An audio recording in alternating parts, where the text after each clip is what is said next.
TCI is brought to you by Spendthrift Stallion Arch. Grade 1 Arkansas Derby winner by Arch. Look for his first 2-year-olds in 2015.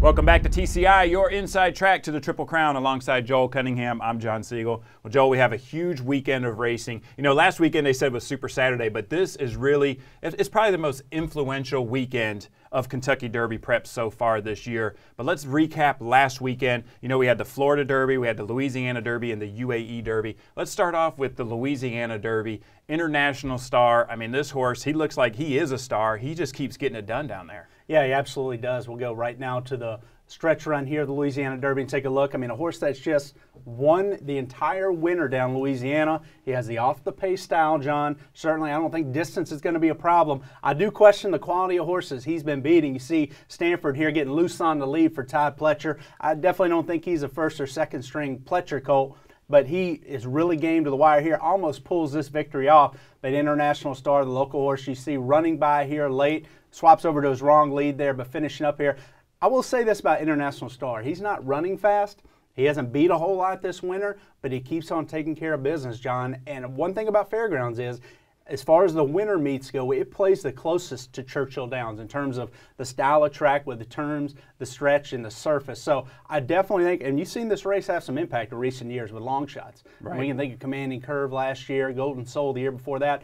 So International Star for me is a horse that I think can, you know, certainly hit the board. I mean, we talked about that last week with Dubai Sky. I think it's the same thing with International Star. Can he win is the biggest question. And it's always great having Mr. Ramsey at the Derby as well. Let's move now to the Florida Derby. You know, there was a colt in here that really had an acid test. That's Materiality. You really liked him going into the race. Tell me a little bit about it. Yeah, I thought it was a two-horse race between Materiality and Upstart. They were the fastest horses in the race. I thought Upstart may have gotten a bounce out of the way in his previous start.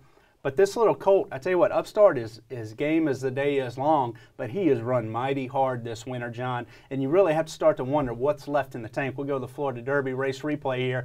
And I think Materiality got the better ride. You see Johnny Velasquez here was able to sneak away on this tiring track. Anytime you can get a horse, you know, closer to the rail and have a forward advantage, in my opinion, doesn't matter how the track's playing a Gulfstream, they're very hard to reel in, a quality colt. So he got the jump, and I think Upstart tried to track him, could not go by. Like I said, he's had a very tough campaign, so you almost wonder how Upstart, you know, how he's going to react now going to Kentucky. A very quality colt, but has he emptied the tank? Materiality, he's kind of going the other way for me, but that was his second race in 22 days, and he got a 110 buyer. Upstart got a 108 buyer. First of all, do you believe that buyer figure? I mean, because if you're talking about a 110 buyer speed figure, undefeated, Pletcher, maybe even Velasquez here, a lot of things to think about for bettors on Derby Day with this colt. All right, let's move now to Dubai, and let's talk about the UAE Derby. Joel, this is typically a race you don't really think has a lot of impact on the Kentucky Derby. It's back on dirt, and there was a horse in here that was very impressive. Tell me a little bit about it. As far as the connections and as far as the eye test, you would have to think that Mubtahij is a real player in this year's Kentucky Derby. And we'll look at this beautiful footage here from Dubai World Cup Day, and you see him tracking here. And he's got two Japanese colts by Tappet. And to me, both these colts are bred as milers. They're not wanting to see out the mount at 3/16 distance. They're willingly stopping here, and he just willingly goes by here, John. You see him here on his wrong lead, but what a beautiful bounding way of going for this colt. And you look at these progeny by Dubai, you know, a sire that also, you know, he sired the Dubai World Cup winner this year. So Dubai Millennium, how impressive he was in Dubai World Cup. I think there's enough seeking the gold family. There's enough dirt influence there. We saw how well he ran there. I do think the locals had the home track advantage, even though it was dirt on Dubai World Cup Day. But this colt oozes class. He's going to get the classic distance. Mike DeCock loves him. And if you don't know Mike DeCock, pay attention to international racing. He's one of the top trainers in the world. I think Mubtahij is a very interesting horse because Churchill Downs, if he came to run on a tighter dirt track, I wouldn't like him. Churchill Downs with the wide turns, long stretch, that 1.25 mile distance. We've seen these type of horses that can handle dirt at all. They will like Churchill Downs. So to me, his form's going to translate. All right, sounds like you were really impressed with that performance. I guess the question is, do you think he did enough to get on the TCI Top 10? Tell me that. Let's look at our changes here on the TCI Top 10 brought to you by our friends at DRF Bets. And there's a little change, and I mentioned Upstart. You know, we flip-flopped those two. We thought they were pretty competitive, the Florida Derby 1-2 finishers. Based on Materiality's upside and the fact that he beat them, I flip-flopped those two from the 9 and 10 spot. Firing line drop for me, one, just because I think Moob Tahij. I think you have to respect a horse with his style, coming into the Derby, his connections and ability to see out that 1.25 mile distance, the fact that he was so impressive on dirt. And again, I don't think he beat anything in the UAE Derby, but the individual performance there and the fact that a world-class trainer likes him so much, to me, you have to put him there. And I'm not willing to put him over Bolo and Prospect Park yet because, again, I think that they're setting up for a big race this weekend. I want to see how they perform before I decide to move any of them around. So the top 6 sort of stays intact because, John, we have 5 of our top 6 in action this Saturday. All right, I noticed 2 things on there. I see our number 1's going to be in action. I also noticed International Star, still no love on the TCI top 10. Yeah. I don't know what more the colt has to do, but we'll see what happens moving into the Derby. All right, let's see what happens moving into this weekend. And let's go ahead and talk about our number 1. You know, you look at the Bluegrass Stakes, again, a racetrack that went back to dirt. He did very well in the Breeders' Futurity. Joel, when I look at this race, I think he's got a huge shot in here. Yeah, I mean, he's already a Grade 1 winner over the track, and to me, he's by far the class of the field. I mean, you have the Delta Jackpot winner making his second start off a layoff, Ocho, horse that, you know, I question that, you know, his quality after a San Felipe performance, certainly being a Grade 3 winner, to me, he's a bit of a reach in here. I think his biggest competition's on the outside, Danzig Moon, a horse with a tremendous amount of upside, horse that looked like the goods when he broke his maiden at Gulfstream. Tampa Bay Derby, I thought he ran okay in there. Tampa can be a track first time over. We talked about, you know, I'm willing to draw a line to that performance. He's come back and worked really well coming up to this race. So I think Carpe Diem is leaps and bounds better in this field. I don't know what he's going to learn out of this race, but I expect it to be a fairly easy prep for him. And if anybody's going to give him a run in the stretch, watch out for Danzig Moon as an outside shot, but the reality is he's nowhere in the class level right now or that we've seen to date with Carpe Diem. All right, let's move now to the Wood Memorial. We see our number 4 in here. You know, every year you kind of take a risk on the TCI top 10.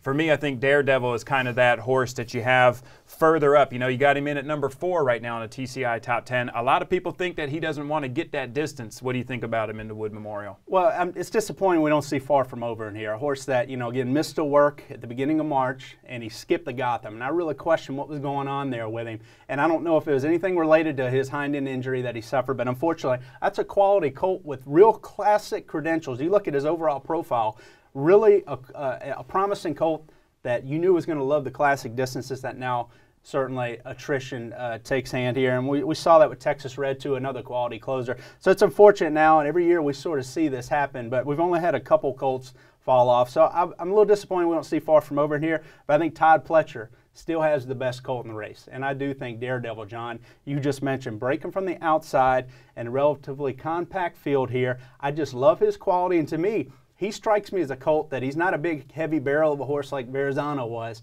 He has a lot more leg to him. To me, when I look at his stride, he looks like he has that efficiency that if you get him into a rhythm, into a cruising speed, I don't even think he needs a lead. I think he can stalk the pace, and I think he has a ton of talent, ton of quality. I actually expect Daredevil to be very impressive. I like him quite a bit. Obviously, he's in our TCI top 5. I like him to win the Wood Memorial with the outside stalking or front running trip. I just think he's the best horse in the race. There is some competing speed, Toasting Master, Lieutenant Colonel. Frosted's a horse that we're very interested in. A lot of talent there. I can't go with the way he ran his last 1/8 of a mile last time out. Questions the distance maybe with Frosted there. And Tish Shady is a colt breaking from the rail. I think he has some talent, but he's only made 2 lifetime starts. I really like Daredevil quite a bit. And El Kabir, Mr. No Respect. Right. We're going to find out what El Kabir is all about. A horse that's had an exceptional winner against lesser horses, kind of like International Star. Well, now he gets to step up against real colts at 1 1/8. El Kabir, let's see what you're all about this weekend. All right, let's move now to the Santa Anita Derby. You know, we got 3 horses in the TCI top 10 in here, including Dortmund. Joel, this is going to be a tough race. I think of all the races this weekend, this one I think came up the most salty. I agree. For any Derby followers out there, pay attention to Santa Anita Derby. In my opinion, whether you think the best horses in this race, maybe you're a Carpe Diem fan or maybe you're an American Pharoah fan or whoever, I think this race is going to tell us the most about the Kentucky Derby just because it's so deep, John. At 1 1/8, I expect, and we talked about Bolo, Prospect Park. Yep. I expect them both to improve. I think they're progressive colts. I expect better performances this time out for both of them. You know, Prospect Park coming from way out the pace. Bolo, really a very tactical horse. I think One Lucky Dame, Bob Bamford's other horse, I think he's a quality horse that's going to make the lead in here. They're always dangerous at Santa Anita, a horse that can make the lead. I think Dortmund, they're going to try to rate with him, break him from the rail. I think they're going to take back. They really want, to get something out of this prep. I don't think they're going to want to go the lead again like they did last time out. And Bad Reed Sanchez is another horse that's shown some quality, but to me, he's a speed horse as well. So I think there's going to be an honest pace here. Cross the Line, I think, is another colt we've talked about. I mean, he has some potential. I mean, he might be the longest shot in the field here, John. There's some ability with Cross the Line. Don't be surprised if he comes and makes a run in the stretch and hits the board in here. So to me, I think it's a great race with really 3 or 4 horses that have a lot of talent and quality that could progress out of this race and be real players in the Derby. All right, thank you, Joel. Getting serious now, man. The Derby's just around the corner. Thank you guys for watching. Make sure you come back next week and check out our new website, TripleCrownInsider.com. Leave us some comments. Tell us what you think of our TCI Top 10. Make sure you come back. We'll recap these races, and we'll have to talk about the Arkansas Derby and the Lexington.